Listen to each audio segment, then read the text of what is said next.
Creo que el retinoblastoma también es un regulador del ciclo celular, pero este se encuentra mucho más relacionado con, creo que es un tipo de cáncer que es muy incidente en pediátricos, pero la Ayuda, verdad no recuerdo bien el nombre. qué pena, ayuda a prevenir el desarrollo de tumores, ¿no? Y especialmente, pues, lo que es el del retina. Pero ¿cómo evita la aparición de los tumores? O sea, está bien, pero ¿cómo lo evita? Al controlar la proliferación celular. O Eh, sea que ¿es un gen supresor de tumor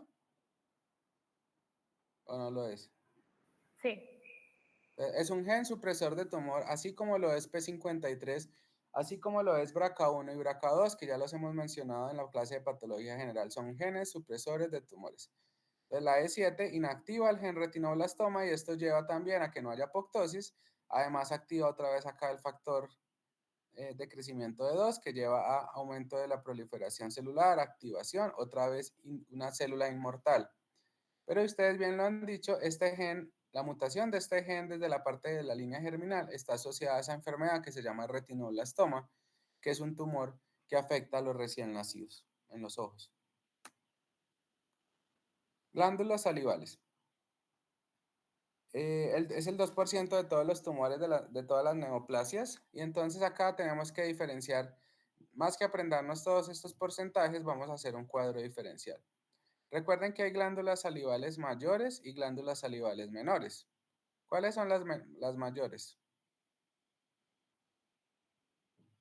Parotia, Submandibular y sublingual, creo.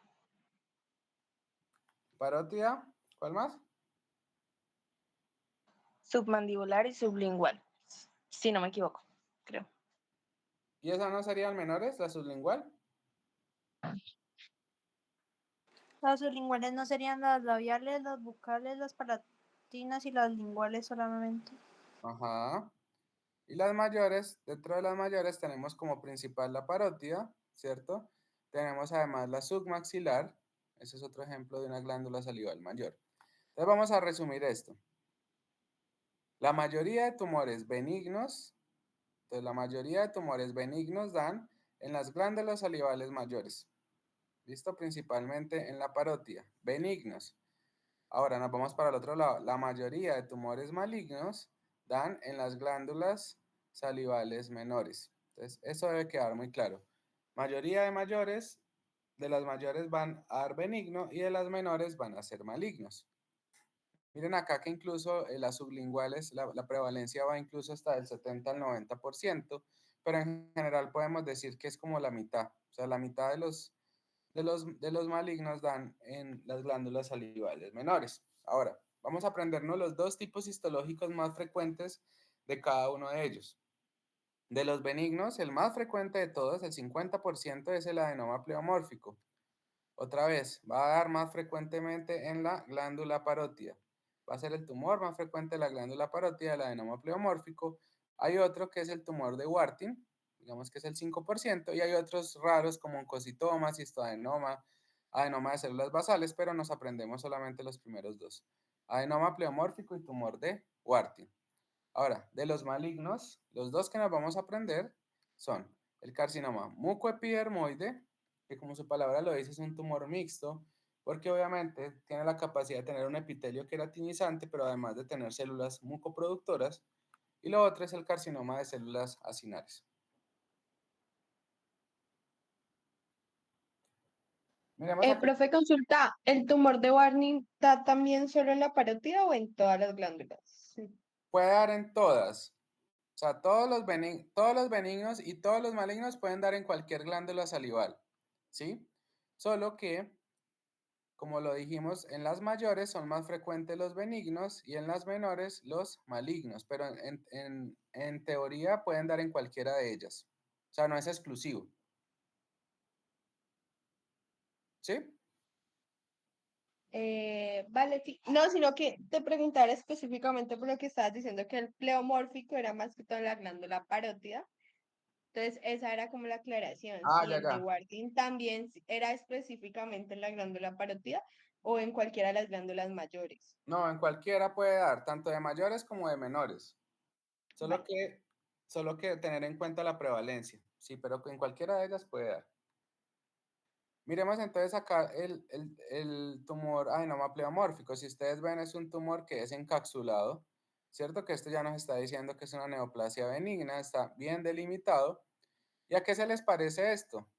Si ustedes recuerdan la histología, ¿a qué se les pareciera este tumor, este adenoma pleomórfico? ¿A qué tejido normal?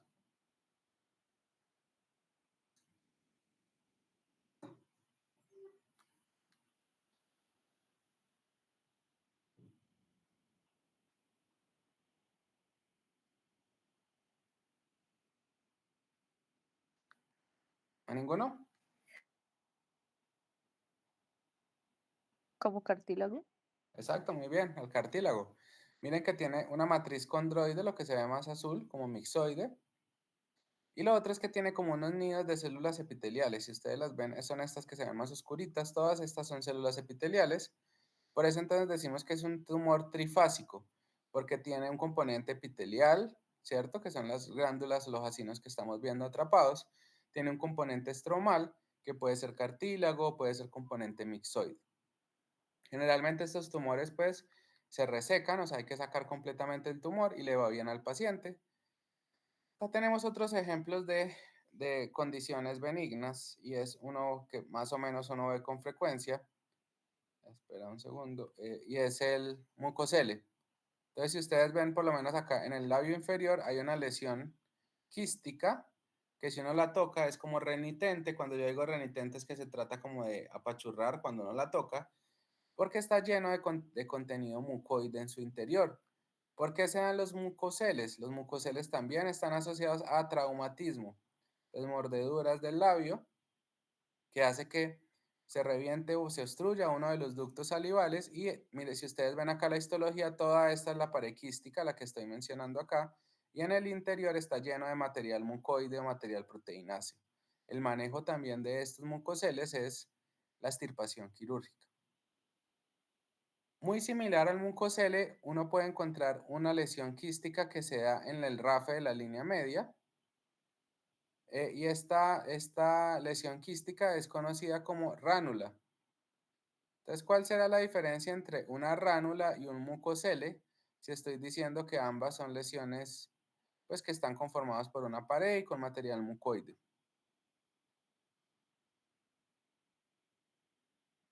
Este es un mucosele y este es una ránula.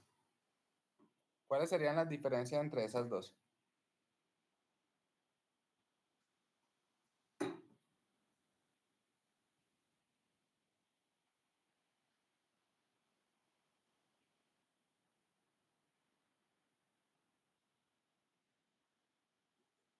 Pues el lugar el que afecta y pues la consistencia, digamos que una puede ser más dura que otra.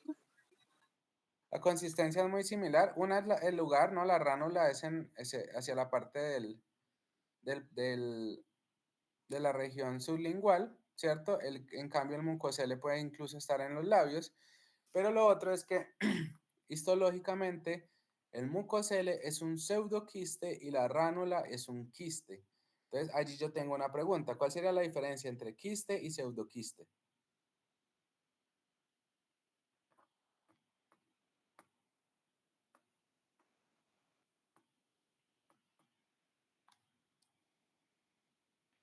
¿Qué es un quiste?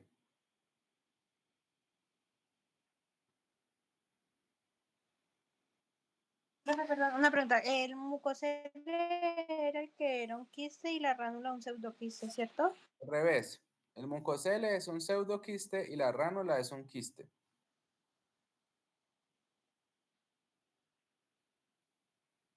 La diferencia histológica entre un quiste y un pseudoquiste es que el quiste verdadero es una pared que está recubierta por un epitelio. Puede ser un epitelio respiratorio, puede ser un epitelio escamoso, pero cuando uno lo ve en la histología está recubierta por un epitelio. Eso es un quiste verdadero. Cuando decimos que es un pseudoquiste es solamente que hay una dilatación, pero que realmente no está recubierto por ningún epitelio. O sea que el pseudoquiste no tiene pared epitelial. No tiene epitelio, exactamente. Ajá. ¿Es claro para todos esa diferencia, muchachos? Sí. Sí, señor. Ok. Otra vez, para resumir, mucocele sería entonces una lesión que está asociada a trauma, se da mucho más en los labios y la característica es que es un pseudoquiste, es decir, que no está recubierto por epitelio. La ránula está ubicada mucho más hacia la línea media, en la región sublingual, y es un quiste verdadero, es decir, que está recubierto por un epitelio en su superficie, pero el mecanismo es el mismo, asociado a traumatismo. Si ustedes son observadores, ¿qué les llama? Esto es una glándula salival normal, la que estoy acercando. ¿Qué les llama la atención? Acá me devuelvo un poquito. ¿Qué les llama la atención en esta glándula salival hacia esta zona que estoy mostrando acá? Pareciera un infiltrado linfocítico. Exacto, muy bien. Tiene un infiltrado linfocitario, o sea que vemos muchos linfocitos, como 50. Y entonces eso lo vimos en patología general, ¿qué pudiese ser?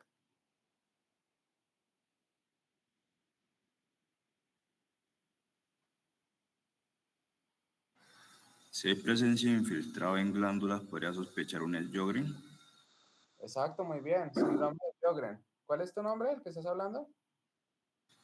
Juan Mauricio Martínez. Bien, Juan, muy bien. Entonces sería un síndrome de Sjögren. ¿Qué es el síndrome de Sjögren? Es una enfermedad crónica autoinmune y sistémica que se caracteriza por la presencia de infiltrados linfocíticos, principalmente en glándulas. Y además de eso, puede presentarse con seroftomía o seroftomía y seroftalmia. Exacto, muy bien, ¿cierto? Entonces lo famoso síndrome de ojo seco, boca seca. ¿Qué tipo de hipersensibilidad sería el síndrome de Sjögren? Tipo 4.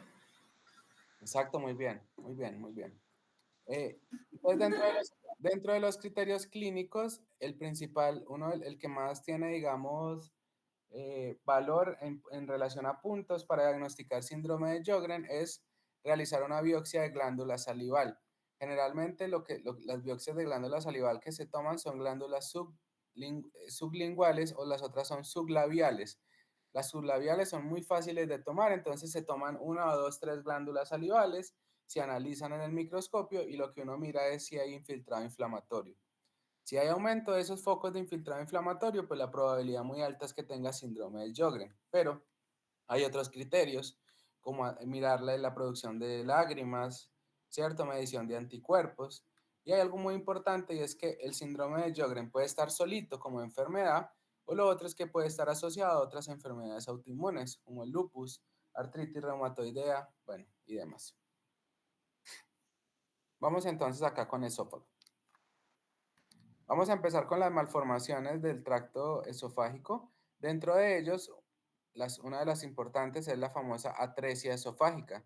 Entonces, si ustedes ven, cuando hablamos de atresia esofágica es que no hay adecuada formación del esófago y entonces quedan como dos muñoncitos separados uno del otro.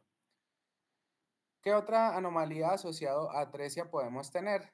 Y miren acá una importante y es la fístula traqueoesofágica. Entonces, recuerden que la fístula es la comunicación de un epitelio con otro.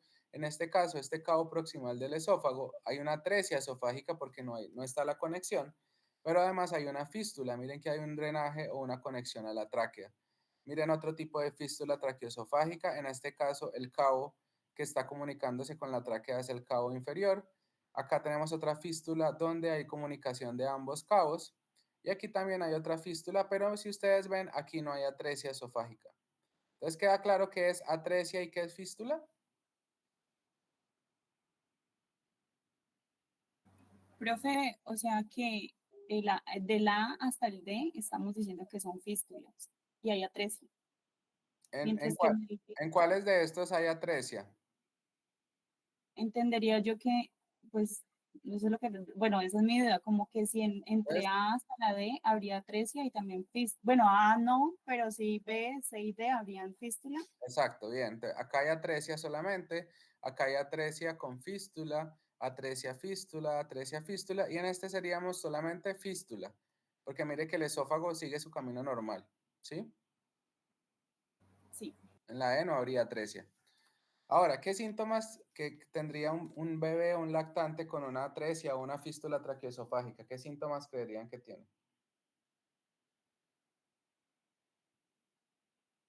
Como mucha tos, Mucha tos, exacto. ¿Y por qué mucha tos? porque pues al tomar leche o algo se le iría como hacia la tráquea.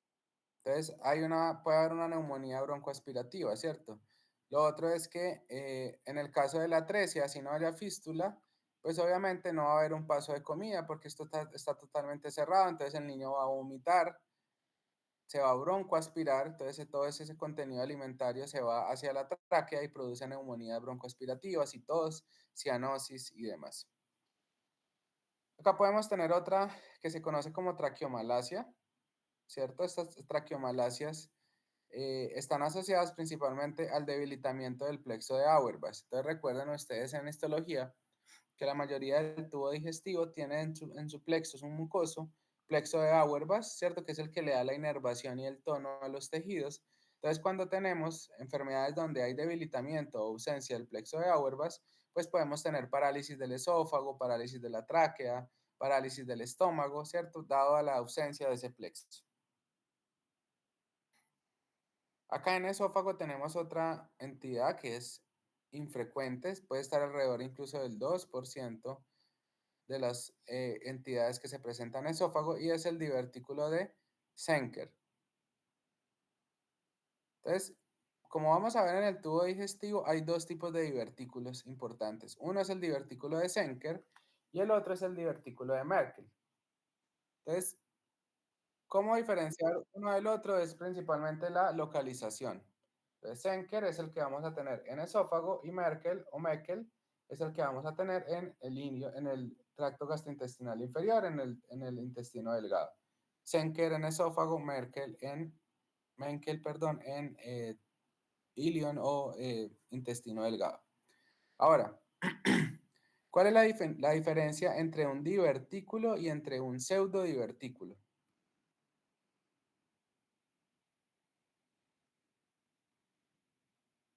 Mire que hemos dado muchos datos claves. Quiste, pseudoquiste. Acá estoy preguntando divertículo y pseudodivertículo. Pues según lo que usted dijo ahorita, los quistes del pseudodivertículo sería un divertículo falso y el divertículo sería verdadero. Sí es cierto, pero ¿por qué? ¿Cuál sería la diferencia?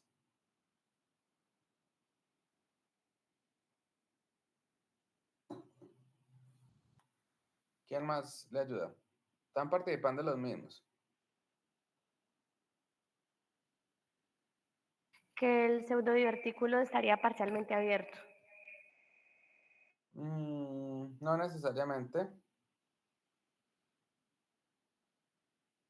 Entonces, miremos acá este divertículo de Zenker. ¿Qué está ocurriendo acá? Hay un debilitamiento de los músculos de la pared esofágica, dentro de ellos los músculos constrictores, los cricofaríngeos.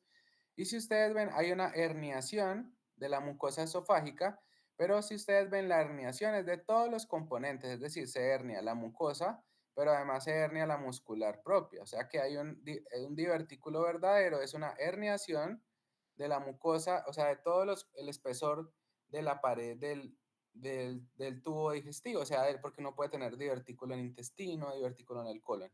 Entonces, divertículo verdadero es una herniación de todos los componentes de la pared de ese tejido. En este caso se hernió la mucosa, la muscular y obviamente la serosa. ¿Cuál es la diferencia con un pseudodivertículo? Es que ahí puede haber herniación de la mucosa, pero sin tener pared muscular ni serosa. ¿Queda claro eso, muchachos? Sí, señor. Sí, profe. Sí. Pues, ¿cuáles son las complicaciones? Entonces, miren acá, ¿por qué creerían ustedes que se presentó este divertículo de Zenker? O sea, ¿por qué se hernió esa mucosa?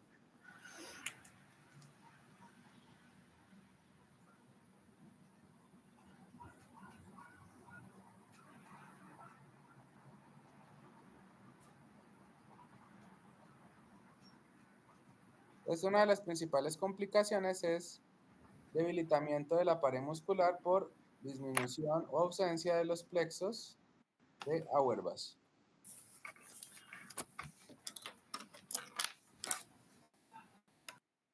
Plexo de Auerbach. Entonces, debilitamiento o ausencia de los plexos de Auerbach. Entonces, obviamente, si no hay tono, si no hay adecuada rigidez, entonces cada que pasan los alimentos, que haya aumento de la presión dentro del esófago, se va a ver la herniación de la mucosa. ¿Cuáles las principales complicaciones de estos tipos de divertículos? Y es, obviamente, que pueda generar obstrucción del esófago, neumonías por broncoaspiración, puede haber infecciones, a veces se pueden perforar y producir perforación del esófago y producir mediastinitis. Puede incluso generar sangrado digestivo y lo otro es malignidad. O sea que miren la gran cantidad de complicaciones asociadas a los divertículos. Ahora, cuando uno hace la recesión de ese divertículo, obviamente el manejo es que hay que sacar completamente el divertículo. Debe haber un reforzamiento de la pared del esófago para evitar que se vuelva a herniar. Y ya cuando uno ve la histología de estos divertículos, si ustedes ven, acá hay algo que se llama heterotopía. Entonces acá yo tengo una pregunta. ¿Cuál sería la diferencia entre heterotopía y metaplasia? Que la heterotopía normalmente es desde el nacimiento, mientras que la metaplasia se adquiere por alguna lesión. Muy bien, exactamente. Esa es la diferencia. La heterotopía es una malformación en el cual hay una, digamos, variación en el tipo de epitelio que se encuentra en el órgano, o sea, se cambia un epitelio por otro, pero es desde el nacimiento. En cambio, la metaplasia está asociada a un proceso inflamatorio crónico, a un trauma, a injuria celular. Muy bien. Entonces, miren que en este divertículo estamos viendo que está rodeado, obviamente, por mucosa esofágica, que es un epitelio escamoso no queratinizante, y en el interior del divertículo está lleno de glándulas gástricas. Entonces, en este caso sería heterotopía gástrica. Miren este otro ejemplo en el cual hay heterotopía, que obviamente también está revestido por epitelio escamoso, pero en el interior está lleno de islotes de Langerhans o células pancreáticas, es decir, que en este caso es una heterotopía pancreática. Entonces, tener en cuenta eso, los divertículos se relacionan con heterotopía. Esofagitis. La esofagitis es una entidad común, inflamación obviamente de la mucosa esofágica. Podemos tener muchas causas, pero dentro de ellas, tal vez la principal causa de esofagitis en nuestra población adulta es la enfermedad, y en niños es la enfermedad por reflujo gastroesofágico. También podemos tener otras condiciones asociadas, como el desgarro de Mallory-Weiss. Ustedes ya habíamos mencionado cuando vimos hemorragia de vías digestivas, el desgarro de Mallory-Weiss, que está asociado con aumento de la presión intraabdominal, vómitos repetitivos, ¿cierto? Pacientes que generalmente consumen alcohol la noche anterior, vomitan todo el tiempo, aumenta la presión dentro del cardia, ¿cierto? Entonces, como está tan lleno el contenido gástrico, trata de hacer una presión sobre el cardia y genera un desgarro de la mucosa que lleva sangrado. A veces podemos tener perforaciones del esófago y recuerden que el esófago está hacia el mediastino posterior, así también donde va el conducto torácico, donde va la aorta. Entonces, siempre que hay perforación del esófago, puede producirse el famoso síndrome de Boerhaave, que es básicamente una mediastinitis, o sea, se inflama el mediastino asociado a una perforación del esófago. Podemos tener otras causas de esofagitis, lo que llamamos esofagitis química, que puede ser por alcohol, medicamentos como los AINES, la aspirina, y además sustancias ácidos o álcalis. ¿Cuáles serían ejemplos de ácidos o álcalis?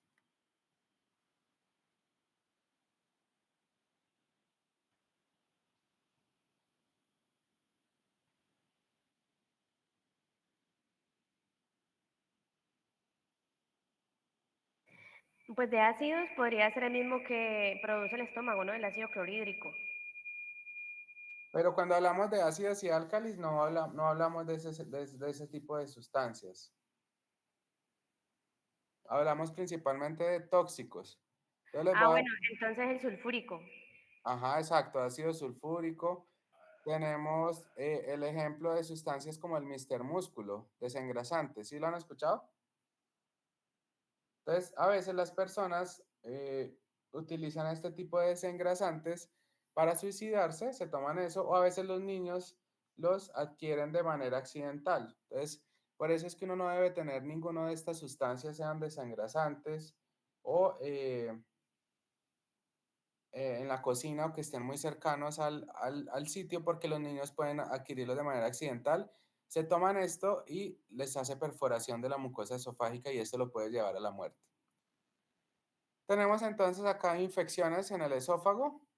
Hay varias, pero pues dentro de estas podemos tener los herpes. El herpes puede ir al esófago, cándida y citomegalovirus. ¿En qué tipo de población sería frecuente este tipo de infecciones? O por lo menos estas tres.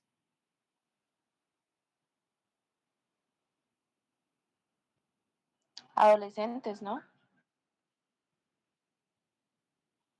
Pero con adolescentes, ¿será que es normal que a mí me dé un herpes en el esófago?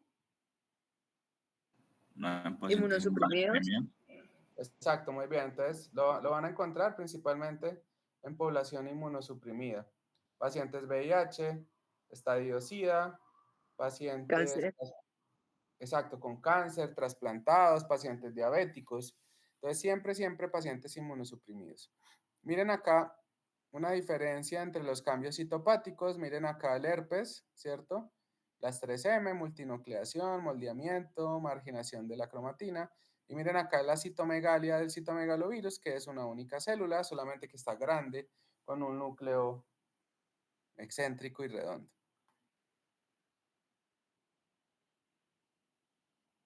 Acá tenemos esofagitis por reflujo gastroesofágico, muy frecuente. Y la esofagitis por reflujo está asociada a aumento de la presión intraabdominal que hace que se venza la presión del cardias o de la unión cardioesofágica. Entonces, generalmente, miren, acá tenemos todos los factores de riesgo que pueden estar relacionados con esofagitis por reflujo, como alcohol, consumo de tabaco, la obesidad, medicamentos que depriman el sistema nervioso central, embarazo, hernia hiatal, vaciamiento gástrico retardado, pacientes que tienen cirugías gástricas, a veces los pacientes comen muy tarde en la noche y se acuestan ahí mismo, pues obviamente les va a dar reflujo gastroesofágico. Entonces hay que tener en cuenta todos estos factores de riesgo. Yo acá tengo una pregunta, ¿qué es una hernia hiatal?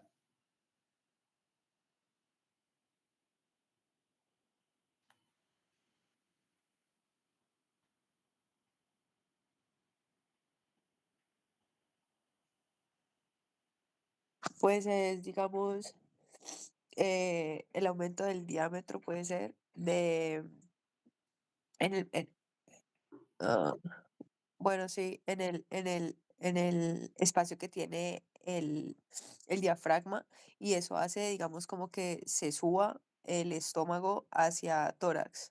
Exacto, muy bien. Entonces, recuerden que este es el diafragma, hay una serie de hiatos. Recuérdenme algunos ejemplos de los hiatos. Acá hay uno, pues el hiato esofágico. ¿Cuál sería otro? ¿Qué otra estructura pasa por el diafragma? ¿El aórtico? Hiato aórtico, ¿cierto? Entonces, como bien lo dijiste, los hiatos, lo que ocurre que es que hay un debilitamiento, se agranda y entonces, ejemplo, lo normal sería que el esófago pasa, ¿cierto? Y acá entonces ya sería el estómago, acá estaría el fondo, ¿cierto? Entonces, cuando hay una hernia hiatal, ocurre lo que tú dijiste. Entonces, se agranda esto y el estómago queda como atrapado en ese hiato. Miren acá. Miren que el fondo del estómago se subió hacia la parte supradiafragmática. Entonces, esto va a generar obviamente disconfort, enfermedad por reflujo gastroesofágico. Muchos pacientes tenemos o van a tener ustedes hernia hiatal. ¿Listo? O sea, es muy frecuente. La mayoría de ellas no, pues requieren tratamiento sintomático. Hay unas que son muy severas, porque incluso se va como la mitad del estómago hacia la parte supradiafragmática, pues ahí sí toca hacer cirugías para nuevamente volver al estómago a su posición normal. Ahora, ¿qué síntomas tendría una persona con esofagitis por reflujo? Pues obviamente siente esa sensación de dispepsia, ¿cierto? Como sensación de ardor en el epigastrio. Puede haber obviamente la sensación del reflujo, que es que se devuelve el jugo gástrico, incluso alimentos, hacia el esófago. Las personas con esofagitis, que es muy crónica, tienden a tener halitosis o mal aliento. Otra de las características es que si ustedes ven, cuando uno hace una biopsia del esófago en la histopatología, típicamente la esofagitis por reflujo aumenta los eosinófilos, o sea, están llenos de eosinófilos en el esófago y eso es algo que nos ayuda a nosotros a saber qué es una esofagitis por reflujo. ¿Qué ocurre cuando la esofagitis es muy crónica y lleva a inflamación muy continua de la pared del esófago? Es que puede hacer algo que se llama traquelización del esófago, y es que el esófago se vuelve como muy duro, como si remeda la tráquea, ¿no? Entonces se vuelven como unos anillos fibrosos en el esófago. Entonces no olvidar ese término de traquelización asociado a fenómenos inflamatorios crónicos en el esófago. Ahora, ¿cuál sería la complicación de la esofagitis o esa incompetencia del cardias? Es que obviamente me puede llevar a la aparición de metaplasia, ¿cierto? Metaplasia. Y aquí entonces tenemos una famosa enfermedad que les habíamos mencionado en patología general, que es el esófago de Barrett. ¿Qué es el esófago de Barrett?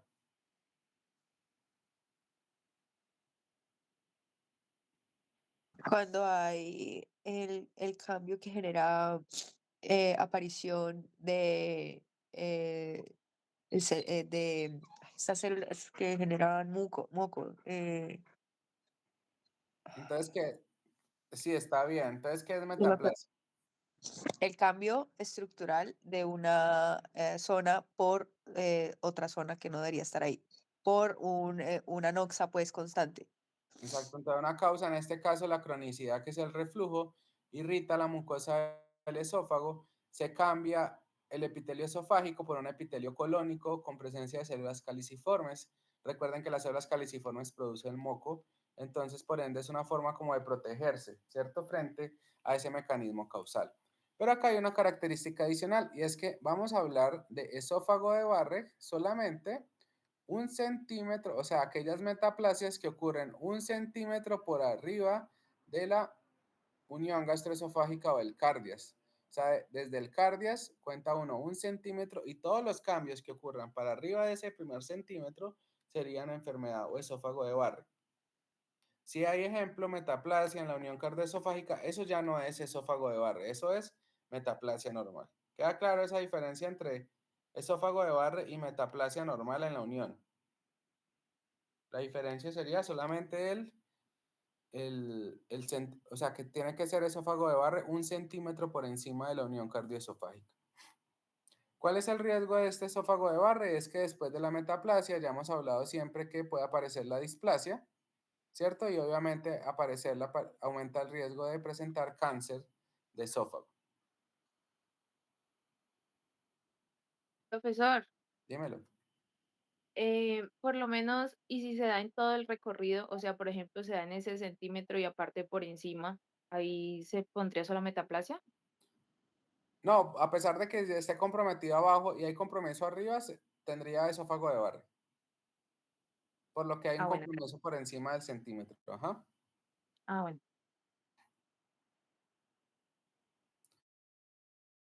Entonces, la forma de darnos cuenta del esófago de Barrett es a través de la endoscopia y una biopsia. Es un diagnóstico que es histopatológico, no es un diagnóstico clínico.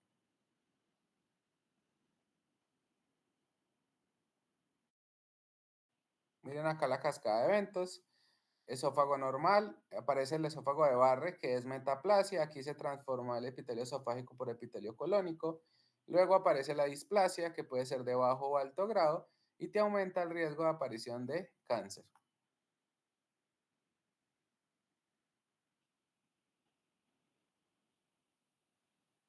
Cáncer de esófago. Entonces, en el cáncer de esófago hay una regla que es la regla del 80-20. Entonces, el 80% de los cánceres de esófagos son carcinoma escamocelular y el 20% son adenocarcinomas.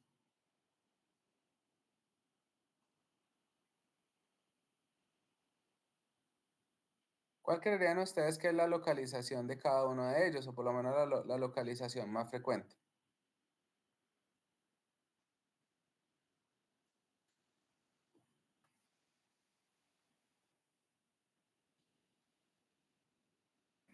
Pues normalmente las glándulas se ubican casi, digamos, cerca de la unión gastroesofágica, o sea que vendría siendo el tercio inferior el 80% de los adenocarcinomas. Ajá. Pero el escamo celular, no sé, me imagino que es superior al esófago. ¿Y por qué o sea, está muy bien, ¿y por qué te lo imaginas? Pues porque no hay, digamos, glándulas tan asociadas más que, digamos, en la parte gastroesofágica, y hay más localizaciones de glándulas. Bien, ¿y cuál es el epitelio del esófago? El epitelio del esófago, Certificado. creo que es, ajá, estratificado. Estratificado plano no queratinizante. Entonces, ¿qué tipo de histológico te va a dar? Pues carcinoma escamocelular. Esa es la razón por la presencia de epitelio escamoso. Recuerden que en todos los lugares que haya epitelio escamoso, eh, puede haber carcinoma escamocelular. Entonces, tener en cuenta eso. Tercio superior y medio, principalmente escamocelular. Tercio inferior, adenocarcinoma. O sea que uno puede tener adenocarcinoma de esófago de la unión cardioesofágica, pero uno puede tener adenocarcinoma. Miren, en este caso, ¿qué tipo de tumor sería? Por lo que ustedes están viendo allí, anatomía, ¿qué sería? ¿Un adeno o un escamo? Adeno. Adeno de estómago, adeno de la unión cardioesofágica. Unión cardioesofágica, ¿no? Y uno puede- Gastroesofágica. bien, exacto, es un adeno de la unión. ¿Y uno puede tener un adeno gástrico que se extienda a la unión? Pues sí, porque igual, me imagino, sigue siendo igual tejido gástrico, ¿no? Y si llegas allí, pues se extiende. O sea que uno puede tener invasión local, ¿cierto? Desde un adeno que esté en el estómago y que se extienda al esófago. A veces es difícil de diferenciar uno del otro. Entonces, a veces toca como por imágenes para saber si realmente es un adeno gástrico que se extiende al esófago o es un adeno de la unión. Entonces, pues digamos que a veces sí es un poquito difícil de diferenciar. Miren acá los factores de riesgo. El fumar es un factor importante. El cáncer de esófago es muy frecuente en población envejecida, consumo de alcohol. Y hay uno que es muy frecuente, que se ha descrito, y es el consumo de bebidas muy, muy calientes. De las personas que toman café hirviendo, ¿cierto? Sopa hirviendo, o sea que todo les gusta tomárselo muy, muy caliente, irrita la mucosa esofágica y puede aumentar el riesgo de cáncer. Acalasia, que es una enfermedad donde hay una disfunción de la válvula o del cardias, y obviamente la exposición a sustancias cáusticas o irritativas. ¿Qué síntomas creerían ustedes que tiene una persona con cáncer de esófago? Ya cuando lo tiene avanzado, porque inicialmente pues probablemente sea asintomático.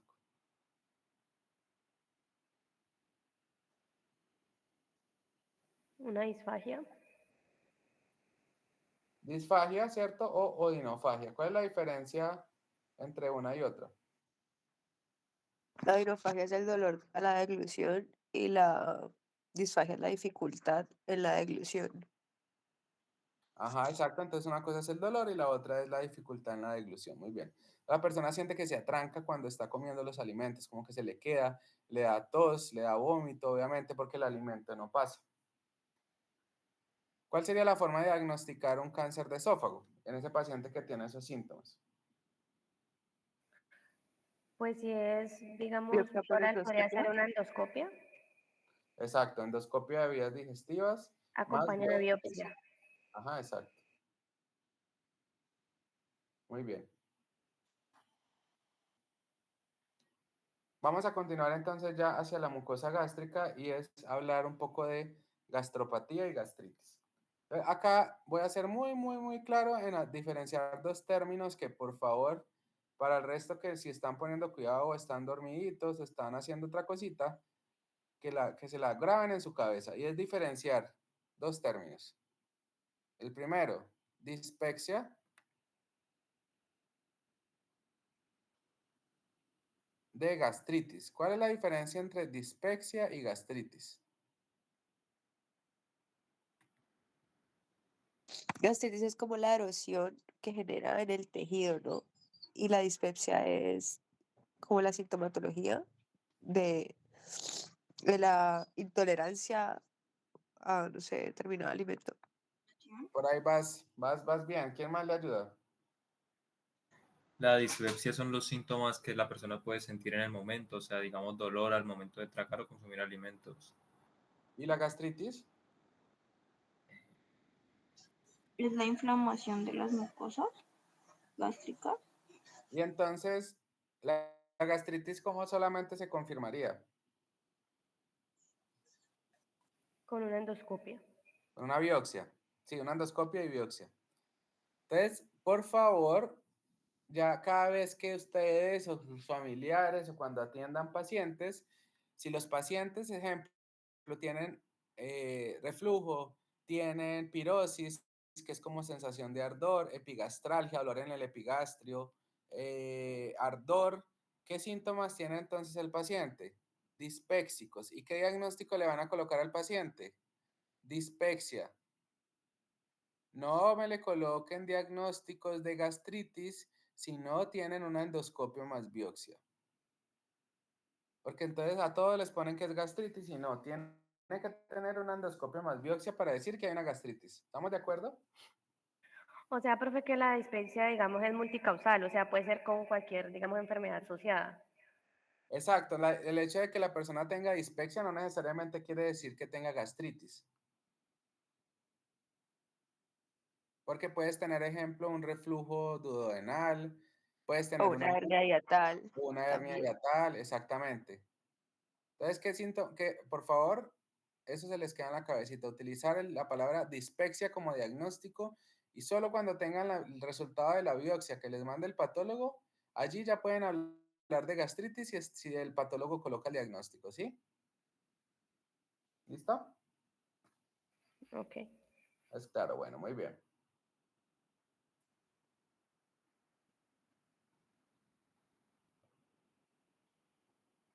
Entonces, acá en la mucosa gástrica me gusta enseñarlo como los factores de defensa y factores de riesgo, como los villanos y los superhéroes. Entonces, los factores de defensa en el estómago, obviamente es la capa de moco, ¿cierto? La secreción de bicarbonato, la irrigación de la mucosa, la capacidad regenerativa del epitelio, la síntesis de prostaglandinas derivadas del ciclo del ácido araquidónico. Todo esto es como la forma en que le damos homeostasia a la mucosa gástrica.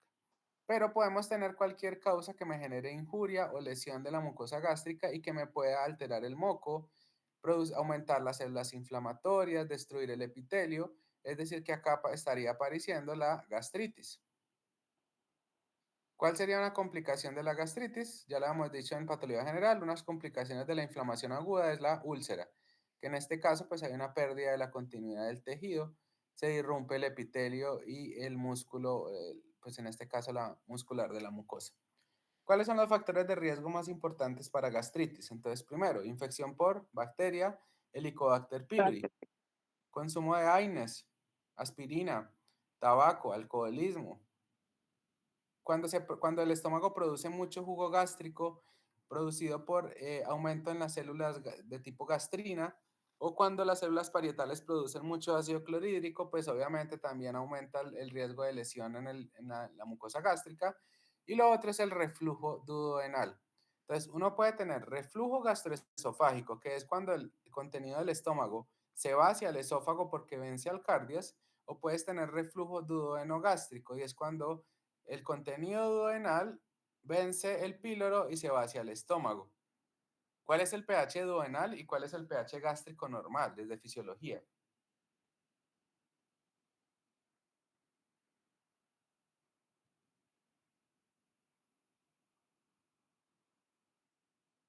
¿Cuál es el pH normal? O sea, no quiero un valor, pero es ácido, alcalino, normal. ¿Cuál es? Ácido. Ácido, ¿Ácido cuál? El Gástrico. el del gástrico. estómago. Y el alcalino es el El duodenal. duodeno. Exacto. Entonces, el pH alcalino también irrita la mucosa gástrica porque no está acostumbrado a ese pH y también genera lesión celular. ¿En qué paciente sería frecuente el reflujo duodenal?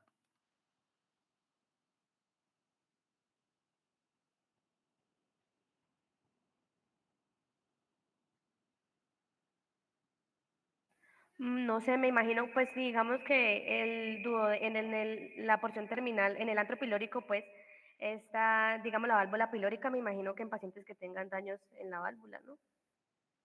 Entonces, que tengan disfunción valvular, pacientes que han sido llevados a cirugías gastrointestinales, ¿cierto? SLIC, cirugías bariátricas, son muy frecuentes este tipo de reflujo duodenal.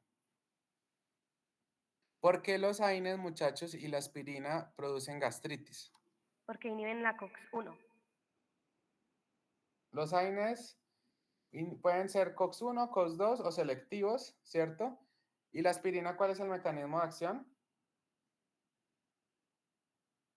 La aspirina es un antiagregante plaquetario, pero no sé por qué causaría gastritis.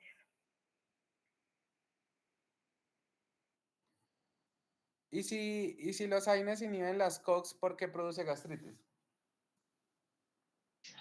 Porque la COX-1 está relacionada con la mucosa gástrica, es como protector para la mucosa gástrica. ¿De qué forma? Ellos inhiben la producción de las prostaglandinas. Muy bien. Exacto, entonces inhibición de prostaglandinas no se produce. Entonces van a buscar el mecanismo de acción de la aspirina y por el cual puede estar relacionado a gastritis. Ya sabemos el de los AINES. Buscan el de la aspirina. Entonces vamos a ver los tipos de gastritis.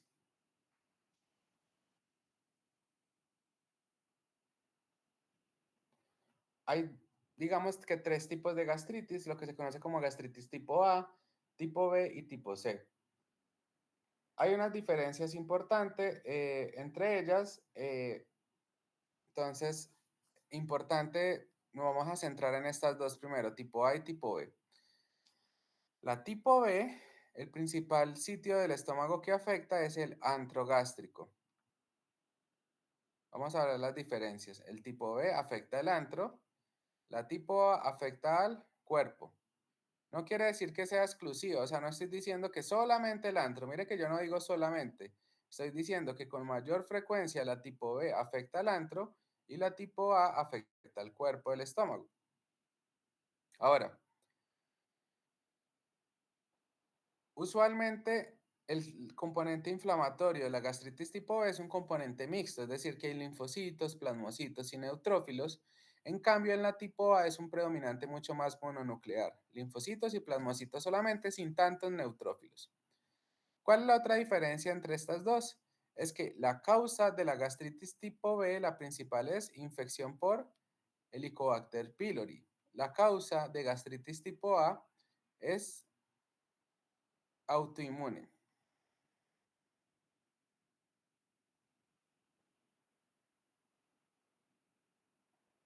Y dentro de estas autoinmunes, pues tenemos la famosa anemia perniciosa.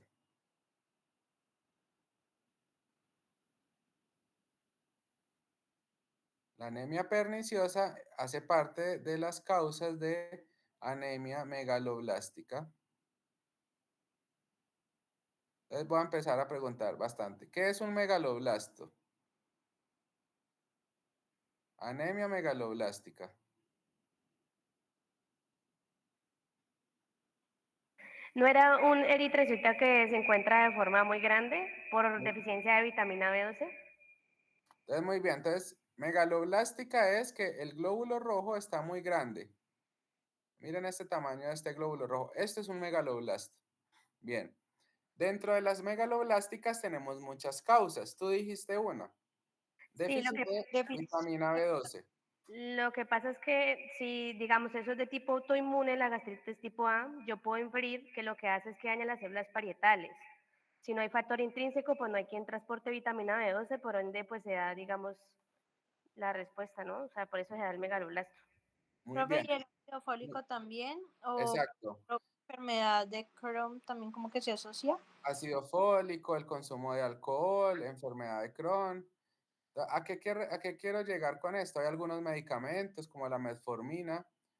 Es decir, que me entiendan que hay un gran grupo de anemias que se llaman megaloblásticas. ¿Por qué se llaman así? Porque el glóbulo rojo es un megaloblasto, está muy grande. Dentro de las causas de la anemia megaloblástica tenemos anemia perniciosa, déficit de B12, ácido fólico, déficit de consumo de alcohol, medicamentos, bueno, Cuando uno habla solamente de anemia perniciosa, como bien lo dijo Isabela, Sí, señor. Como bien lo dijo Isabela, es una enfermedad autoinmune donde se producen autoanticuerpos que van y destruyen las células parietales u oxínticas del estómago. En las células parietales se produce el factor intrínseco. ¿Qué más se produce en la célula parietal aparte del factor intrínseco? El ácido clorhídrico. Ajá. Bien. Y entonces, ¿qué? Estos pacientes van a tener disminución en la producción del factor intrínseco. El factor intrínseco es necesario porque es un transportador de la vitamina B12. Recuerden que ellos como que lo lleva de la manito. ¿A dónde lo lleva? ¿A dónde se absorbe la vitamina B12? Me parece que en el intestino, el delgado. Sí, muy bien, en el ilion distal. Es pregunta de examen. Podemos preguntar toda esta fisiopatología. Ilion distal. Profe, ¿cómo era que se absorbe en el hilio distal? O sea, el factor intrínseco se produce en las células parietales oxínticas del estómago. Usted consume la vitamina B12, sea en carne, sea en verduras, bueno, en cualquier alimento. El factor intrínseco coge la vitamina B12 y se la lleva hasta el ilion distal, donde va a ser absorbida. O sea, solo se absorbe en el ilion distal, o la mayor cantidad se absorbe en el ilion distal. ¿Sí? ¿Qué tipo de hipersensibilidad sería la anemia perniciosa? 2. Muy bien.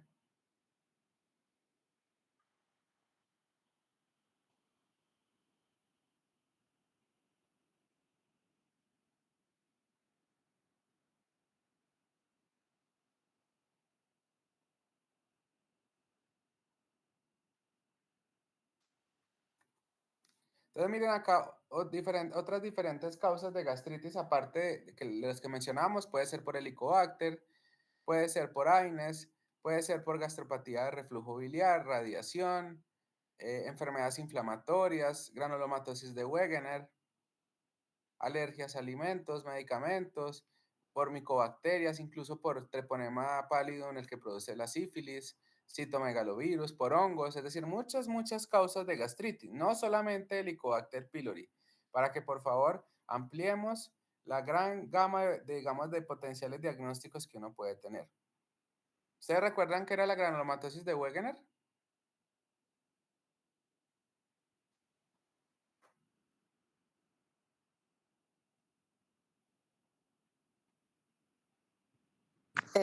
Sí, esa la vimos la semana pasada. Estábamos hablando de que era eh, generaba una inflamación en en los vasos, que era también como de em, varias causas, y eso lo que hacía era que se generaba una inflamación, era como una vasculitis, por decirlo así, y eso generaba era una inflamación que lo que hacía era, digamos, como disminuir el flujo de sangre que llegaba hacia los órganos. Se hace una vasculitis. Ajá. ¿Ancas positivas o ancas negativas para los demás? ANCA positiva. ¿Y qué órganos está comprometido? El riñón, las vías respiratorias superiores, piel, ojos y sistema Pulmón. nervioso periférico. El pulmón en menor, como en menor parte, pues que Ajá. forma las cavitaciones, las cavidades de Wegener. Muy bien, exacto, muy bien. En la granulomatosis de Wegener hay eosinofilia, ¿falso o verdadero?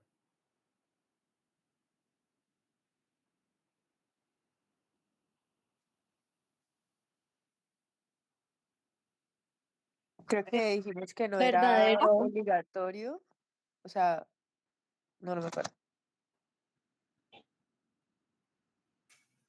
Sí, dentro de la tabla diferencial que le mostramos, sí es necesario la presencia de eosinófilos. No, no hay No, eosinofilia. ¿En cuál hay eosinofilia? Eh,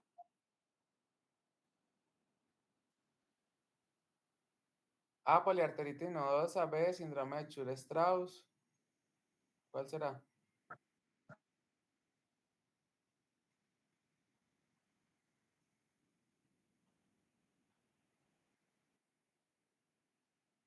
Profe Mari, La de Chure Strauss.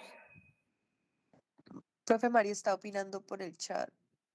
No leo. es que tiene el micrófono dañado. No, le parece que está bloqueado.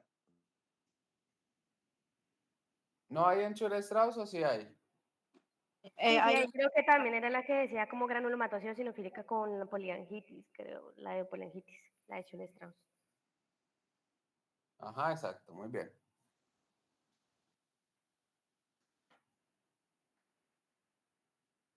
Esto era lo que estábamos hablando de cómo actúan los AINES. Como tú bien lo has dicho, pueden actuar sobre los COX-1, pero también tenemos AINES que son selectivos de COX-2.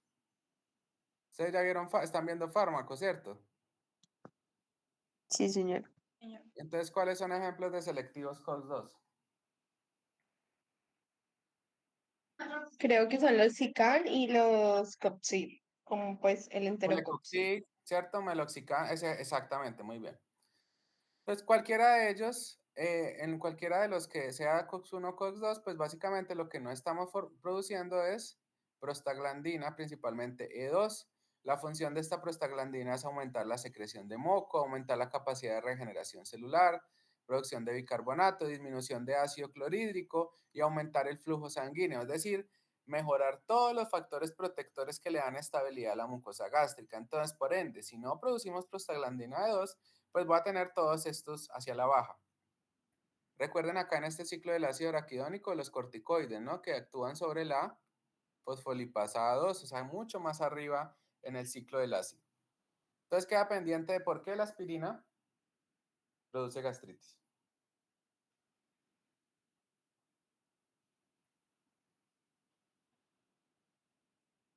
Ahora entonces, miremos ¿cómo pudiésemos resumir esta imagen?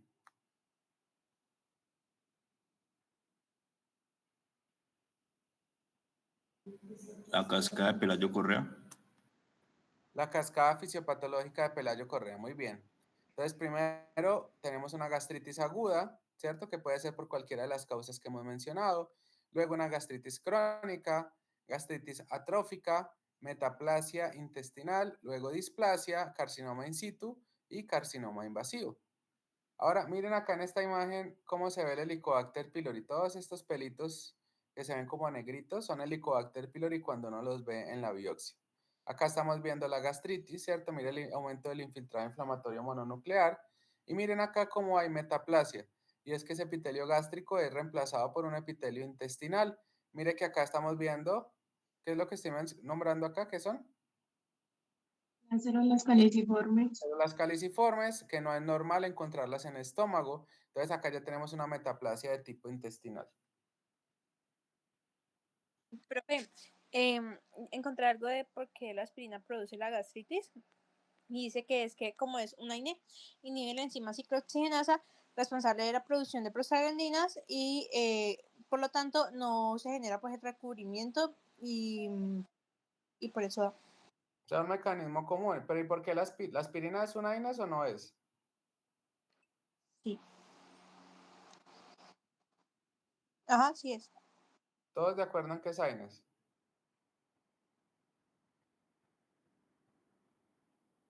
Pero sí, sí es un AINE. De pronto está relacionado con la que también es un antiagregante plaquetario, entonces pues puede promover el sangrado. Ok, está bien, sí. Y ya, esa era la idea. Pues dice que la COX-1, que es la enzima responsable de la producción de prostaglandinas protectoras en el estómago, lo que hace la aspirina es que la inhibe, entonces reduce la producción de pues estas prostaglandinas, lo que hace que el revestimiento del estómago sea más vulnerable a la acción del ácido gástrico y pues los demás factores irritantes. Pero, Y como, ajá, muy bien, sí. Dime. pues como resultado, la mucosa gástrica se debilita y eso es lo que lleva a la aparición de la gastritis. Pero hay o sea, a pesar de que digamos la aspirina se considera una INES, no es una INES clásico porque no actúa, o sea, de lo que yo recuerdo de farmacología de Goodman y Gilman, ¿ustedes sí leen ese libro? Sí. El clásico de la farmacología es Sí. que suele haber inhibición más de la COX-3 que la COX-1 y la COX-2. Entonces, sí, la aspirina tiene una diferencia a pesar de que es AINES, y es que tiene un poquito más de tropismo por la COX-3. ¿Listo? Pero obviamente el mecanismo es muy similar, o sea, sería lo mismo. Bueno, este ya. Diferencias entre gastritis asociada a Helicobacter y autoinmune. Entonces, ¿a esta qué título le ponemos? ¿Qué tipo de gastritis? ¿A, B o C?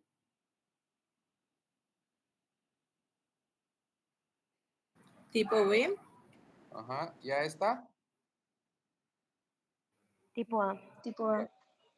Localización, ya lo dijimos. Antro, cuerpo, infiltrado inflamatorio mixto con neutrófilos, mucho más mononuclear, linfocitos y macrófagos. La producción de ácido gástrico está incrementada en la tipo B y está decrementada en la tipo A. ¿Por qué hay decremento de la producción de ácido gástrico en la tipo A? Por Por daño el a las daño de las células. células parietales. Exacto, por el daño a las células parietales. Bien. Úlceras. Entonces, clásicamente, pues digamos que tenemos la úlcera gástrica y la úlcera duodenal. La úlcera duodenal puede ser en personas más jóvenes, incluso desde los 30 años, y miren que la úlcera gástrica, la edad media, sí es en los 50 años. Vamos a mirar en relación a las causas. Si ustedes ven, las causas de ambas son muy similares. Mire, Helicobacter pylori, alcohol, tabaquismo, consumo de AINES, el estrés, enfermedades hepáticas en el caso, cirrosis en el caso de la úlcera duodenal. Pero en general vemos que son muy parecidas las causas. Helicobacter, alcohol, tabaquismo, AINES. Ahora, ¿cuáles son las diferencias clínicas entre una úlcera gástrica y una úlcera duodenal? Que uno te permita diferenciarlos entre una y otra.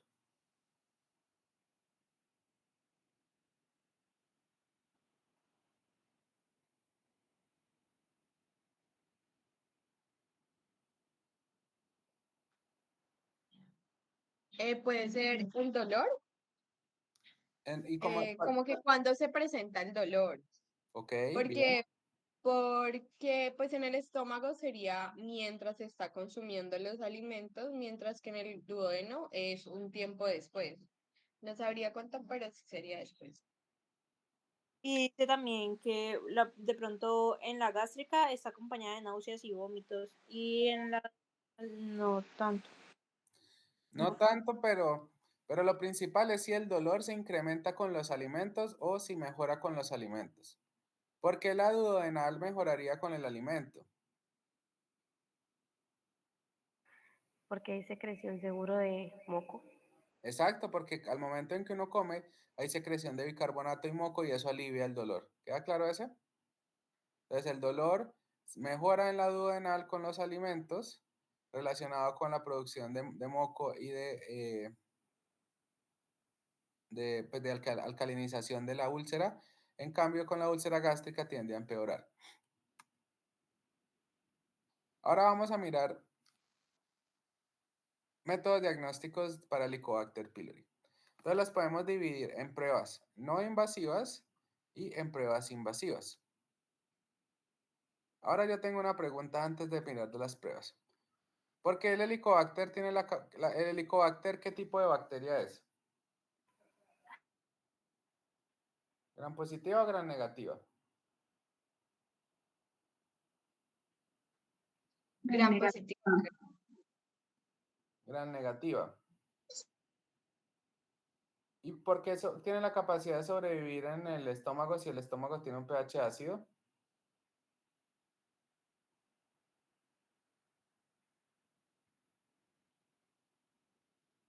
¿Cuáles son los mecanismos de virulencia del Helicobacter? Creo que uno era que producía, creo que era la ureasa, que se encargaba como que de neutralizar ese ácido gástrico. Sí es la ureasa, pero no con ese mecanismo. ¿Quién le ayuda? Bacteriología. Por la formación de la biopelícula. Bien, ¿cómo así biopelícula? Explícamelo. Es como ese compuesto de liposacáridos, pero no recuerdo bien. O sea, el Helicobacter sí forma una biopelícula, se rodea de una biopelícula formada por la urea. Entonces, el Helicobacter tiene una enzima que se llama ureasa. Uno a través de los alimentos puede consumir urea, la degrada y ella utiliza esa urea, forma amonio y se forma como un biofilm de urea o de amonio si la protege del ácido clorhídrico. Ahora, ¿ustedes creen que cuál es la prevalencia de infección por Helicobacter pylori en nuestra población? O sea, de 10 personas, ¿cuántos tienen Helicobacter? O de 100, ¿cuántos tienen?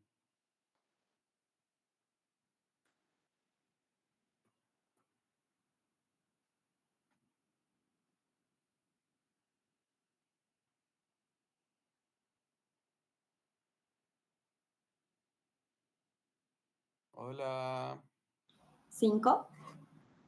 Ya la mitad. Sí. 60% por ahí. La De prevalencia 100 es alta. personas. Un 7. 60, incluso hay estudios que hablan de 70%.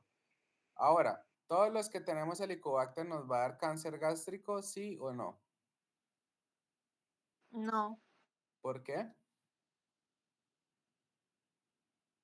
no recuerdo muy bien, pero sí me acuerdo que el semestre pasado se dijo que no, que porque hacía falta algo para que sucediera lo del cáncer gástrico. Exacto, entonces, espera un segundo.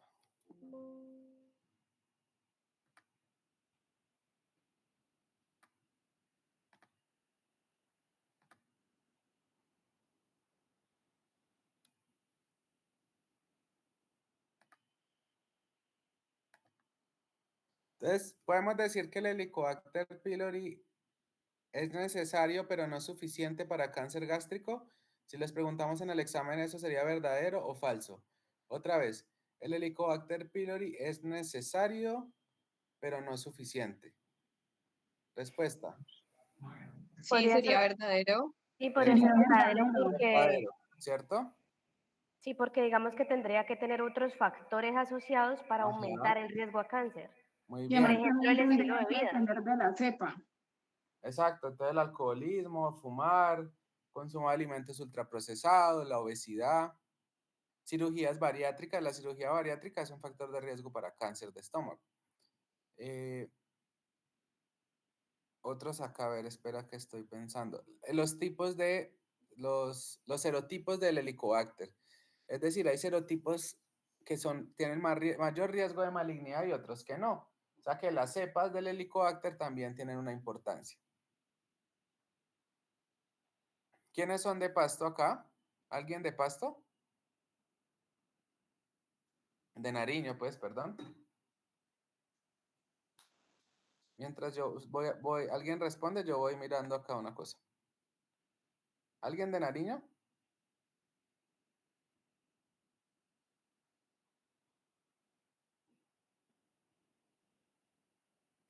No, pero me imagino que lo que vas a preguntar es que si consumen mucha papa. Y es porque tienen concentración alta de nitritos y nitratos. Entonces, en Nariño, muy bien, en Nariño hay una alta tasa de cáncer gástrico. Y una de las características es que probablemente se ha relacionado con nitritos, nitratos, sales, consume mucha sal, y lo otro, la exposición a la zona volcánica. Entonces hay una alta exposición a la zona volcánica y parece ser obviamente que el volcán pues pueda generar sustancias contaminantes que aumenten el riesgo de cáncer. Bueno, en Nariño hay una zona que es... Profe, pero no ocurriría también, por ejemplo, en la zona del Tolima, que también tienen esa cadena volcánica, o solo sería ya. Pero no solamente por el riesgo, profe, que en Pasto hay como más riesgo de erosión de los volcanes y por eso es más que todo. Sí, o sea, sí hay diferencias, o sea, no, el comportamiento no es igual en todas las zonas volcánicas, no es el mismo, y parece ser que está relacionado por la erosión, exacto, porque no necesariamente el hecho de que haya volcán quiere decir que me exponga la sustancia, tiene que haber erosión para que pueda haber, digamos, comunicación entre los componentes volcánicos con el suelo, pero no es la única respuesta, es decir, hay otras cosas, además se ha hablado de la salinificación, de que utilizan mucha sal, porque en Nariño a veces clásicamente no había neveras para conservar los alimentos y utilizaban como mucha sal para conservarlos. Entonces, digamos que hay muchos factores que se han mencionado. Los otros que se han estudiado es la disbiosis, es decir, el doctor Pelayo Correa, que se los hemos mencionado, hizo varios estudios en Nariño donde se miró la microbiota del tracto gastrointestinal de los pacientes y se encontró que la microbiota de los pacientes que vivían en Túquerres era diferente a los que vivían en Tumaco, que es una zona de Nariño también. Entonces parece ser que la disbiosis, la presencia de otros tipos de bacterias también pudiese tener un impacto entre la aparición de cáncer. Ahora, métodos diagnósticos para Helicobacter. Entonces, invasivos. Dentro de los invasivos, el más importante que vamos a utilizar es la histología. O sea, que sería una endoscopia de vías digestivas altas más biopsia. Endoscopia más biopsia. Mire que tiene buena sensibilidad, 95, y especificidad de 99%. O sea, muy, muy buena la endoscopia y biopsia para detectar el Helicobacter. Hay otras pruebas invasivas como el test de ureasa y el cultivo. Cuando me refiero a cultivo es que se toma la muestra gástrica y se manda a cultivar, pero mire que la sensibilidad es baja, como del 58%. ¿Por qué preferirían ustedes hacer endoscopia más biopsia que hacer una prueba de ureasa o que hacer cultivo? ¿Por qué sería importante más bien hacer la endoscopia más biopsia que solamente hacer otra prueba como el test de la ureasa? Porque con la biopsia sería más a la fija, porque la ureasa no sería tan específica, o no sé. ¿Qué más? Sí, lo que dice ella es verdad, digamos que básicamente tendría una baja actividad en producir la ureasa. Pero además de eso, la endoscopia te está pudiendo ver cambios celulares en el tejido. O sea, podemos ver si hay inflamación, podemos ver si hay metaplasia, si hay displasia o incluso si hay cáncer. En cambio, con las otras pruebas solamente están mirando si hay helicobacter. La ventaja de la endoscopia más biopsia es que te mira el helicobacter, pero además te mira los cambios celulares. ¿Sí es claro eso? ¿Lo puedes volver a repetir, por favor? O sea, la endoscopia más biopsia es el método, digamos, específico, más preciso para diagnosticar Helicobacter pylori, pero además es muy bueno para detectar cambios celulares producidos por el Helicobacter, es decir, mirar si hay gastritis, si tiene atrofia, mirar si hay metaplasia, si tiene displasia. ¿Sí? Ok, sí. Profe, consulta, pero igual todos no requieren como de la endoscopia para poder tomar la muestra. Todos sí requieren de la endoscopia, pero no necesariamente le hacen la biopsia. O sea, le hacen la biopsia y la envían a patología, pues, porque es que eso tiene otro precio. Ah, ok, ok. Dentro de de los métodos no invasivos, pues uno puede hacer serología, medir anticuerpos, medir antígeno en materia fecal. No son tan buenos. O sea, el rendimiento del antígeno sí es bueno, pero no es el ideal. Entonces, vamos a explicar estos dos. Entonces, ya explicamos endoscopia y biopsia. Vamos a hablar del test de la ureasa o la prueba del aliento. ¿En qué consiste la prueba del aliento? En que al paciente se le da una cápsula con urea. Entonces el paciente se toma la cápsula, mire que baja por el esófago, baja al estómago. Si el Helicobacter pylori está en el estómago, ¿qué va a pasar con la urea? O sea, le estoy dando un sustrato que es la urea. ¿Qué va a hacer el Helicobacter? ¿Formaría la biopelícula? Sí, pero degradaría la urea con la ureasa, ¿no? Entonces, al degradarla, para formar esa capa muy bien, produciría amonio y CO2. Mire que el CO2 sale a nivel pulmonar y eso es lo que llamamos prueba del aliento. Entonces miramos las concentraciones de monóxido de carbono, de CO2 expirado. O sea que si es muy alto esa concentración, ¿qué quiere decir? ¿Que quién está en el estómago? El El Helicobacter Helicobacter pylori. pylori. Muy bien. ¿Quedó claro esa prueba? Sí. Ok. ¿En qué pacientes utilizarían la prueba del aliento o prueba de la ureasa?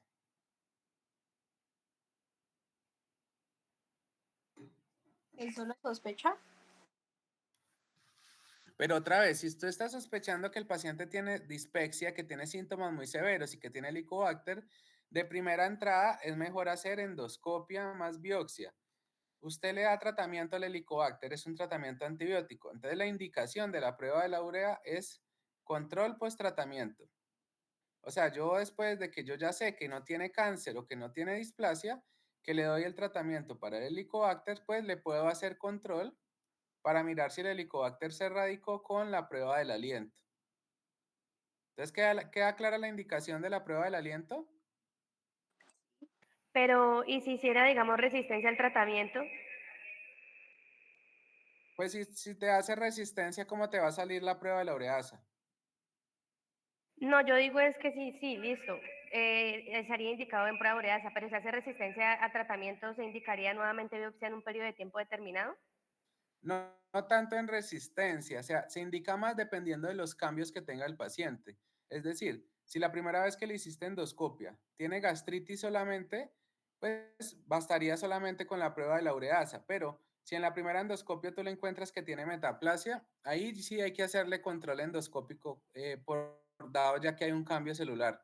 O sea que no depende de la resistencia para decir si se hace endoscopia o no, sino más si hay un cambio en la célula. Porque pues Ok. digamos que la metaplasia y la displasia sí toca observarla más, ¿no? Ok.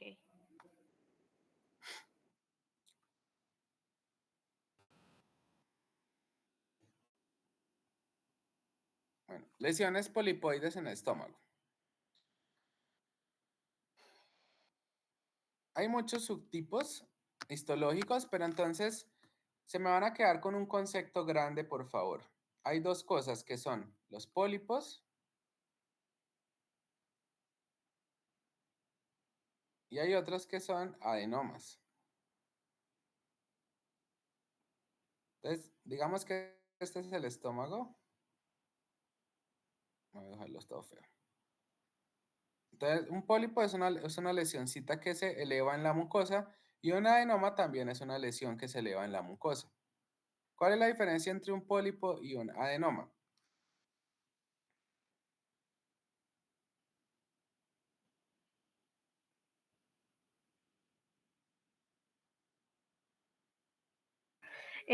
Me imagino, bueno, por ejemplo, yo lo puedo asociar, digamos, con los pólipos cervicales, que normalmente ellos pueden ser benignos o malignos, eso lo determina una biopsia, ¿no?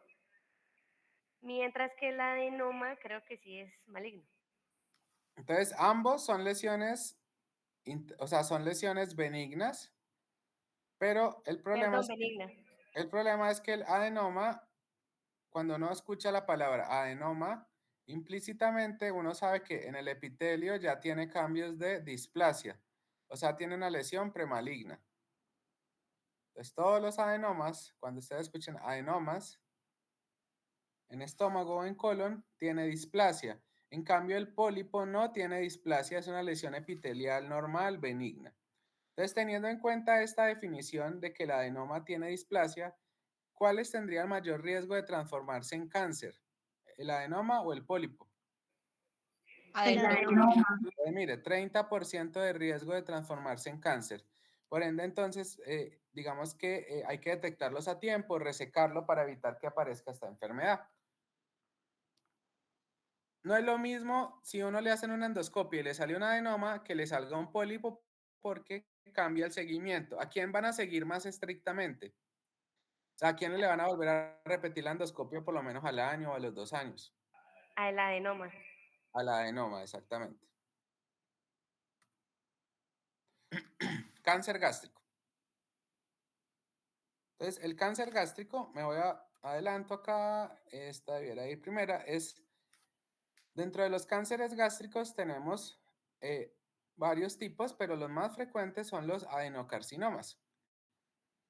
Ustedes ya saben, ¿qué es un adenocarcinoma? Cuando ustedes escuchen la palabra adenocarcinoma, ¿qué es? Cáncer en las glándulas. Un tumor, un cáncer o una neoplasia maligna que da en las glándulas, exactamente. Entonces, el de estómago puede ser de dos tipos, adenocarcinoma intestinal y adenocarcinoma difuso. Miren que el más frecuente de todos es el intestinal, como el 50%, difuso 20%, podemos tener adenocarcinomas de la unión cardioesofágica y también linfomas gástricos y entre otros. O sea que no solamente tenemos adenocarcinomas, sino que podemos tener linfomas o incluso tumores sarcomatosos como el mesénquimo. Ahora me devuelvo acá. ¿Cuáles son los factores de riesgo principales para cáncer gástrico? Lo hemos hablado, infección por Helicobacter pylori, los antecedentes familiares, gastritis autoinmune, tabaquismo, alcohol, los nitritos, nitratos, nitrazonamías, alimentos ultraprocesados, obesidad. Bueno. Y acá entonces miren los dos tipos histológicos. Es una clasificación muy viejita, que es la clasificación de Lauren, que clasifica al carcinoma dependiendo de cómo se vea en la histopatología. Entonces, se llama intestinal porque forma glándulas, ¿cierto? Remedando al intestino. Y miren el difuso porque son células sueltas, unidas unas por otras, muy separaditas. Y si ustedes ven, acá hay una célula que se parece a un anillo de sello. Miren, los anillos con que firmaban los reyes antes eran una así y aquí tenía como un sellito. ¿Sí se les parece un anillo de sello? No, esta de acá. Miren acá esta. ¿Sí las ven?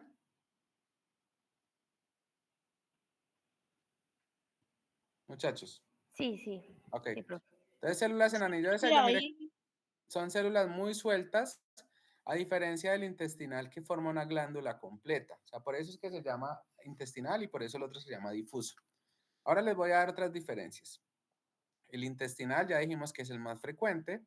Lo otro es que el intestinal afecta más que todo a la población envejecida, entonces más de 50 o 60 años. En cambio, el difuso puede dar en pacientes más jóvenes, 40, incluso 30 años. Otra diferencia aparte de la edad es cómo se ve en la macroscopía, o sea, cómo veo yo. Entonces, el intestinal forma úlceras, es decir, ejemplo, este es el estómago. Y entonces acá hay un tumor y es un tumor grande que es exofítico, que compromete la mucosa, que sangra, o sea, se ve claramente el tumor. En cambio, en el difuso, ¿sí? Qué pena, no sé qué sofítico. Ah, ya, ok. Exofítico es como que el tumor crece hacia afuera, o sea, hacia Ah, afuera de la mucosa. ok. Ujú. Y cuando uno habla endofítico, ¿qué será? Hacia. Hacia adentro de la mucosa, exacto. Entonces, el intestinal es un tumor exofítico ulcerado que se ve. Me devuelvo acá. Un segundo. ¿Este tumor qué les parece? ¿Exofítico o no? Este es el estómago abierto. ¿Qué les parece ese tumor? Endo. Endo. ¿Tico? Exo y endo, ¿no? Tiene ambas. O sea, se ve claramente que hay un tumor que está ulcerado, pero también se mete hacia la mucosa. O sea, este es un tumor que es claramente identificable. O sea, que probablemente esto sea un adenocarcinoma de qué tipo? Intestinal, ¿cierto? Por las características que hemos dicho.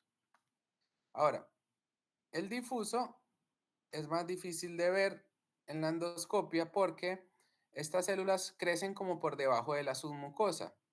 Entonces, a veces no se ven lesiones en el estómago claramente. Entonces, en este caso, ejemplo, vemos el estómago así.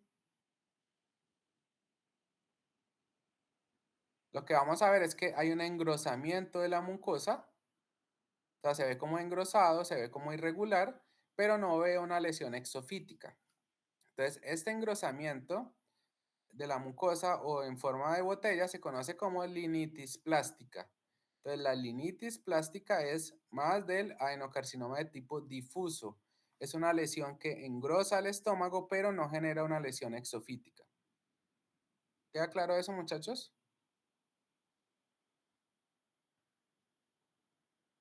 Sí, Sí. además se ven como anucleadas. Bueno, sí se ve el núcleo, pero digamos como muy lateral. Pero, o sea, la linitis plástica no es histológico, es una descripción macroscópica.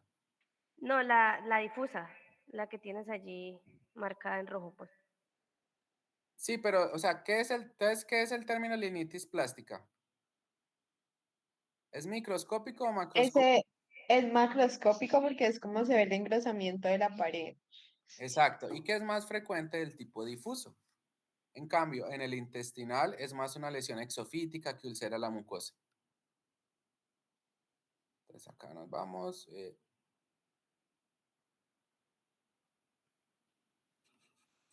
Ahora, ¿qué otras causas se han relacionado a cáncer? Miren acá una que no hemos mencionado. Infección por virus de Epstein-Barr. Estos se han asociado al adenocarcinoma, ¿sí? Pero también se han relacionado a los linfomas, como el linfoma de tipo Malk. Entonces, el Epstein-Barr puede ser una causa de tumores malignos del estómago, como adenocarcinomas y linfomas. ¿El Epstein-Barr es qué tipo de herpes? Tipo 1. 4. Herpes simple tipo 1. ¿Es 4? No. Perdón, 4. No, es el 4. Sí, 4. 4, ajá. Y entonces si preguntáramos en el examen, ¿cuál es la principal causa de cáncer gástrico? ¿Mutaciones somáticas o mutaciones hereditarias? ¿Somáticas? Somáticas, ¿cierto? Recuerden, acá es igual que en todos, el 70-80% son somáticos, el resto son cánceres hereditarios.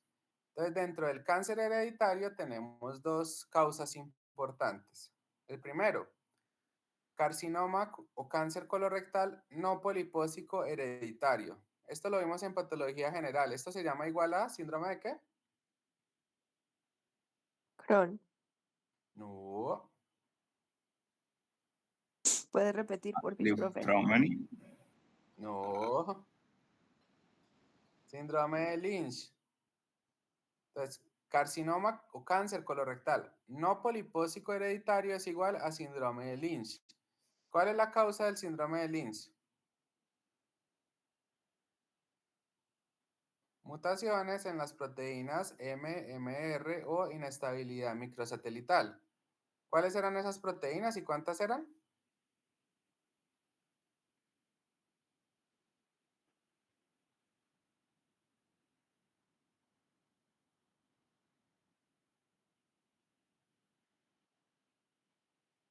¿No vimos eso? Se les olvidó ya. Se les puede olvidar, ¿no?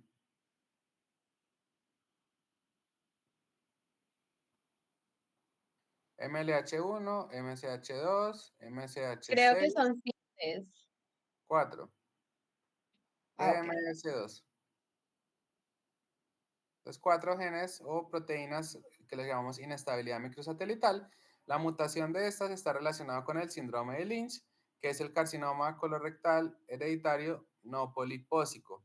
Por ahí ustedes dijeron Lee Fraumeni. ¿Cuál es la causa del Lee Fraumeni, el que la dijo? No, es la P53, ya me acordé. Bien, exacto, mutación de P53. Y por acá aparece uno que es lo que llamamos carcinoma gástrico hereditario difuso. La causa de esta es la mutación del gen o de la proteína CDH1. Preguntas de exámenes. Otra vez. Carcinoma colorectal hereditario no polipósico o síndrome de Lynch asociado a mutaciones de las proteínas MMR, MLH1, MCH2, MCH6 y PMS2. El carcinoma gástrico hereditario difuso está asociado a la mutación del gen CDH1. ¿Estas serían mutaciones somáticas o germinales? ¿Esas sí serían germinales? Exacto, muy bien, germinales, sin duda.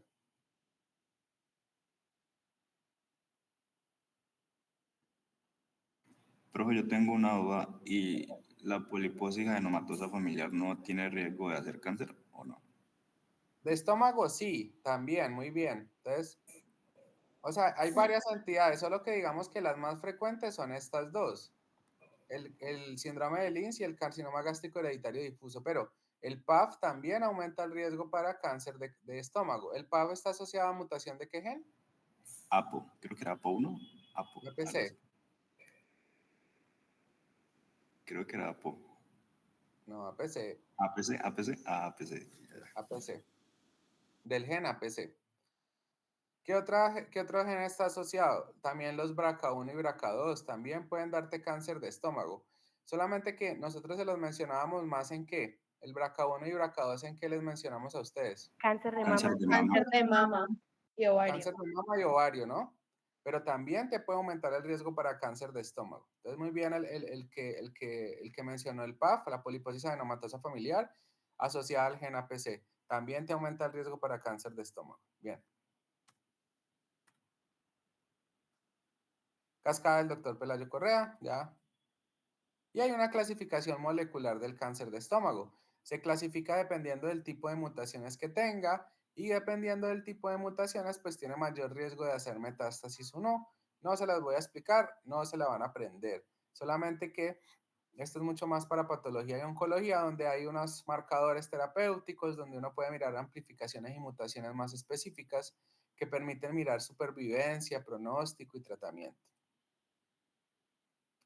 ¿Hay otros tipos de tumores que afectan al estómago? Sí, dentro de ellos los carcinomas neuroendocrinos.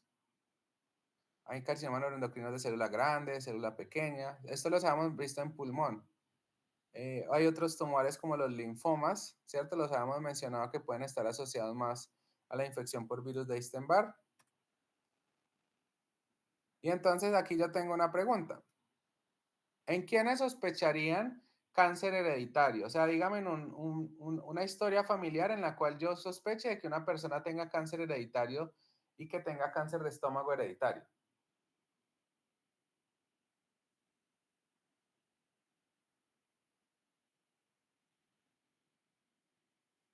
En un cáncer que no ha saltado generaciones. O sea, ¿en ese lo sospecha o no? Lo sospecho. ¿Y qué edades tendrían estas generaciones que tienen cáncer en la familia? ¿Cómo? ¿A qué edades les dio cáncer a esas pacientes que estás sospechando cáncer hereditario? Entre los 30 y los 50. O sea, jóvenes. Sí. Muy bien. Ahora, si a su abuelita le da cáncer de estómago a los 100 años, ¿será que yo pienso que eso sea cáncer hereditario? No. No. No, Muy bien. sería No. más a la suerte, al azar. Exacto, el azar. Y se lo dicen a los pacientes, se lo explican a sus familiares. Ustedes ya saben bien lo de mutaciones somáticas y mutaciones germinales. Ahora, ¿a quiénes les hacemos endoscopia de vías? ¿A quiénes les hacemos prueba de tamización para cáncer de estómago? ¿Y qué prueba utilizarían?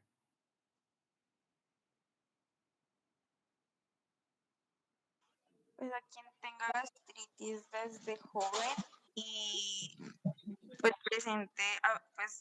que presente manifestaciones como el Helicobacter. ¿Están de acuerdo ustedes con lo que está diciendo ella?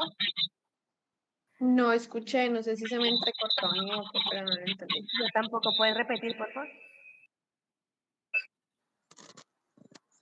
A personas que tuvieran síntomas y manifestaciones clínicas, ¿cierto? Gastritis, dispepsia. Está escuchando. Recurrente. Es que hay como una interferencia. Ivonne, porfa, apaga tu micrófono. Ya. Ahora, ¿es correcto? ¿Qué pregunta hice yo? No me puedo volver a repetir, es que no se lo escucho. ¿A qué ¿Y pacientes y a qué quién prueba le le haría harían como prueba de el tamizaje? tamización? Como prueba sería pues la endoscopia. Sí. ¿Y a qué Y a qué pacientes? población sí sería los que presentan los factores de riesgo y pues a los adultos mayores también. Factores de riesgo, bien, pero no síntomas, porque si tiene síntomas, ¿es una prueba de tamización? No sería diagnóstica. Eso, muy bien, exacto, sería una prueba diagnóstica, exacto, quedo súper contento con eso, de que lo recuerden. Ahora, ¿es una prueba que cumpla los atributos de tamización? ¿Ustedes consideran que es barata o que es cara? Creo ¿La que no es tan endoscopia? barata. La endoscopia, No ajá, es tan barata, no. es cara. Entonces, de entrada no tiene los atributos. Es muy difícil a que yo le diga que le voy a hacer a todo el mundo endoscopia porque es muy costoso y es muy invasivo. Entonces, no hay una prueba, no hay una estándar de tamización en cáncer gástrico, es lo que quiero que se queden, ¿sí? Porque es difícil, o sea, ¿a quiénes le haríamos? Pues probablemente más a los que yo sospeche un cáncer hereditario, ¿cierto? Pero si ustedes ven sería a la menor población. Y entonces, ¿a quién más tamizo? ¿En qué edad tamizo? Es muy difícil tamizar cáncer gástrico por ahora. Bueno, y ya para acabar, vamos a ver un tumor gastrointestinal que da en el estómago principalmente, pero pues también puede dar en el intestino, que es un tumor que es lo que llamamos tumor del estroma gastrointestinal o también conocido como tumor de Gis. Entonces, tumor del estroma gastrointestinal o tumor de Gis. Estos tumores son tumores, como su nombre lo dice, estromales o mesenquimales, es decir, que vienen del músculo, del tejido fibroconectivo y no es un tumor epitelial. La principal causa del tumor de Gis es una mutación en el gen KIK o también conocido como CD117. Entonces, principal mutación de los tumores de Gis es mutación en el gen KIK o CD117. Si ustedes ven, a diferencia de las imágenes que les expliqué cómo era exofítico, este tumor de Gis, ¿cómo lo ven? Mire, este es el estómago, este que estoy mostrando acá, y todo este es el tumor. ¿Este tumor hacia dónde creció? Hacia afuera. Hacia afuera, o sea, no es un tumor epitelial, entonces él crece como hacia la serosa. Y miren ese tumor tan grandote. Son tumores que pueden ser malignos, sí, son muy agresivos, vuelven a hacer recurrencia. Es decir, que el diagnóstico es difícil. ¿Por qué creerían ustedes que es difícil de diagnosticar este tipo de tumores? ¿Será que por la endoscopia es fácil de tomar la biopsia? No, no porque no se esté identificando dentro del campo de la cámara del endoscopio. Bien, y entonces, ¿cuál sería una forma de tomar una biopsia de este tumor?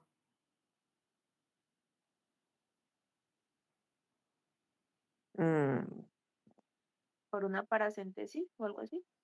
Por una biopsia por aguja gruesa, o sea, una biopsia por una tomografía, ¿no? Lo tomo por fuera. O sea, casi lo puedo tomar por fuera y no por la mucosa. ¿Sí es claro? Sí, pero Ok. Bueno, muchachos, entonces yo creo que ya es suficiente, que para mí como para ustedes.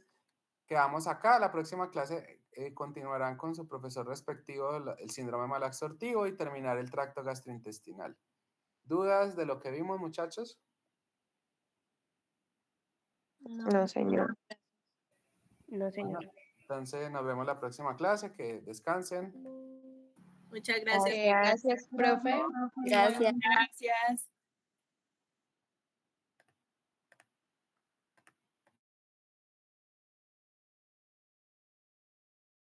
Gracias, profe.